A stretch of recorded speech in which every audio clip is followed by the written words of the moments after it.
So at this point, we've used some values on the unit circle, some 30s, 60s, and 45s to solve some trigonometric problems involving sine, cosine, and tangent. We'd have a problem at this point finding the sine of 75 because we don't have a special triangle to describe that relative to its xy positions on the unit circle. However, we know that 75 can be made up by taking 30 plus 45 degrees. And given that, if we know part of these, we might be able to come up with some other identities to help us get there. And today we'll be talking about the sum and difference identities. So if I have the sine of the sum of two angles, then that's equal to the sine of the first times the cosine of the second plus the cosine of the first times the sine of the second. Likewise, if I have the difference of two angles and I'm taking the sine of that, it's the sine of the first, the cosine of the second, so that's the same, minus cosine of the first, sine of the second. So this is kind of the same motif here, if you will. All right, now you'll notice a difference between the sine and the cosines. If I have the sum of two angles and I'm taking the cosine of that, that's equal to the cosine of the first, the cosine of the second. Notice there is not a one-to-one correspondence between the plus here and the plus here as there was in the sine values. They're actually opposites, the sine of the first and the sine of the second. Likewise with the difference of the cosines, I have the cosine of the first, cosine of the second, plus the sine of the first, sine of the second. Now, in terms of tangent, it follows kind of both the sine and cosine properties. We know that the tangent is the sine over the cosine. So the top, if you'll notice, I have the tan of A plus the tan of B, so same correspondence. And in the bottom, over 1 minus tan A tan B, difference correspondence here. Now, tan of x minus y, so this should be A and B. Just put this in right now. Should be the tan of A minus the tan of B over the tan of A plus the tan of B. So we're going to use these 6 identities, if you will, to solve some problems. First one being our original task of finding the sine of 30 plus 45. Now again, we can't distribute this because sine is not a multiple, it's a function.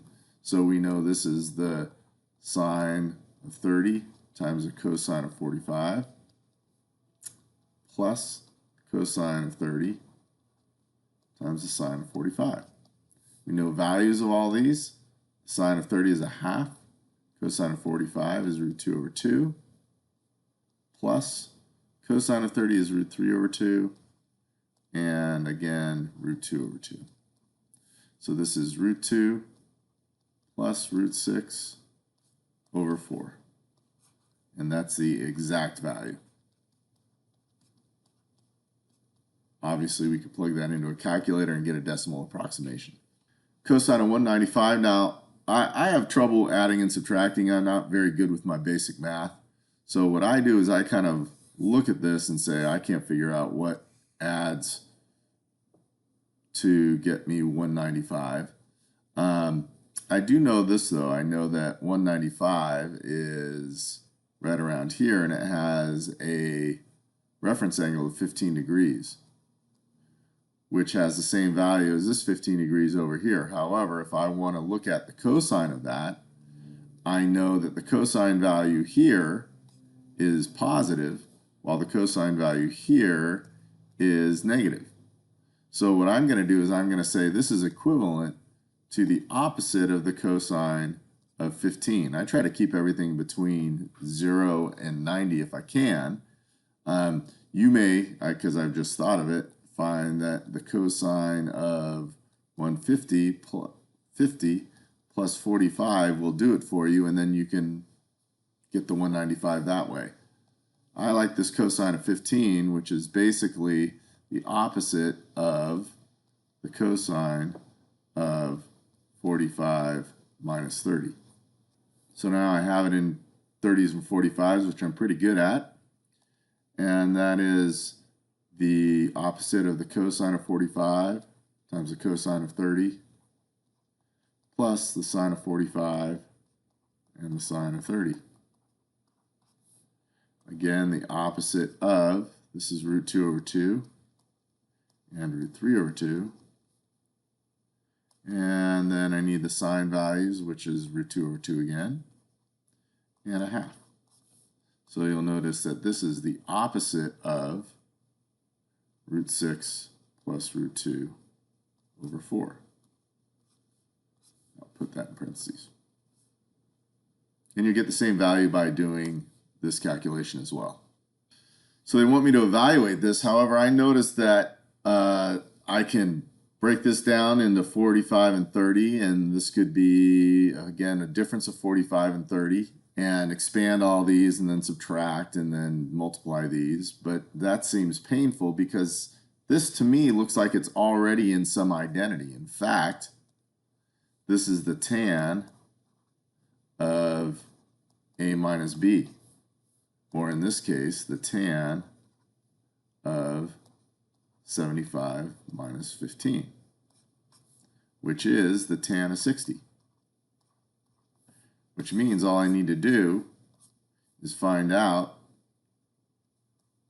basically what the y over x value is at 60 degrees, or root 3 over 2 over a half, which is just root 3. So now you'll notice we have the sine of a given angle x given to us as 4/5, and the cosine of a given angle y given to us as negative 4/5, and they tell us that x and y are angles in the second quadrant. Well, then I'm going to draw those out. Here's one angle, I'm going to call that x. Here's another angle, I'm going to call that y. They appear to be the same triangle, but they're not. And I know that in this case, my y value is 4, my hypotenuse is 5, and in this case, my x value is negative 4, and my hypotenuse is 5.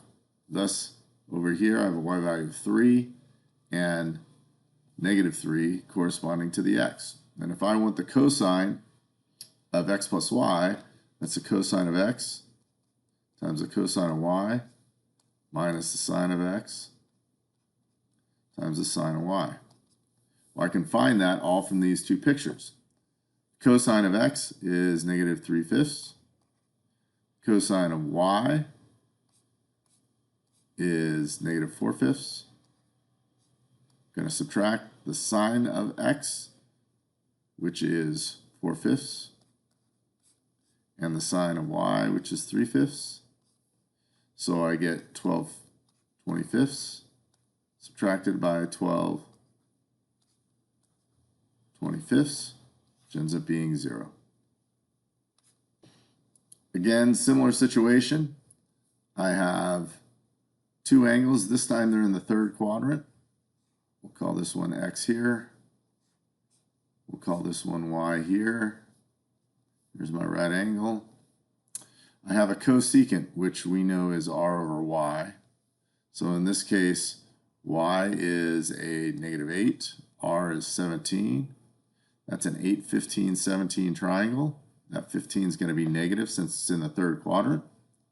And then I have a tangent, which gives me the y over the x value. So the y is a 7, but it's negative. The x is 24, and that's also negative. That's a special right triangle, 7, 24, 25, like so. So now I can take and find my tangent identity, which is the tan of x plus the tan of y over 1 minus the tan x times the tan y again. So the tan of x in this case is the y over the x value, or 8/15, plus the tan of y, which we already had, which is 7 over 24, over 1 minus the tan of x, 8/15, times 7/24. And then we just plug that into our calculator. And we come out with 297 over 304. So now we're at a verification point. where we have to verify that one side equals another. Clearly this is the most difficult side, so I'm going to expand that. That's sine 3 pi over 2 cosine of x minus the cosine of 3 pi over 2 times the sine of x. So the sine of 3 pi over 2, that's the y value there, is a negative. Cosine of x is just cosine of x. The cosine of 3 pi over 2 is actually 0.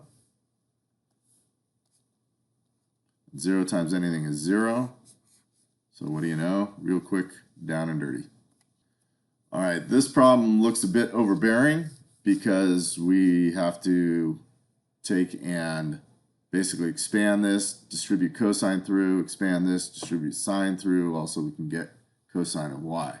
However, if you look carefully, these two guys are the same. Likewise, these two guys are the same. So what if I was to consider this as the cosine of A times the cosine of B plus the sine of A times the sine of B? That's an identity. That's just the cosine of A minus B identity. However, in our case, we know that A is x plus y and B is just x. X plus y minus x is just the cosine of y. Now, you may not see that right off the bat. As you do more of these, you will. You may have to go and expand this and get it the long way. Remember, these verifications are a lot like the geometry proofs, where one person may get it in 3 steps and it might take another person 8 steps. It's just what you see, and you will typically see more insightful things as you do more problems. So it's just going to be time and repetition and doing more and more verifications. So with that, we'll see you tomorrow.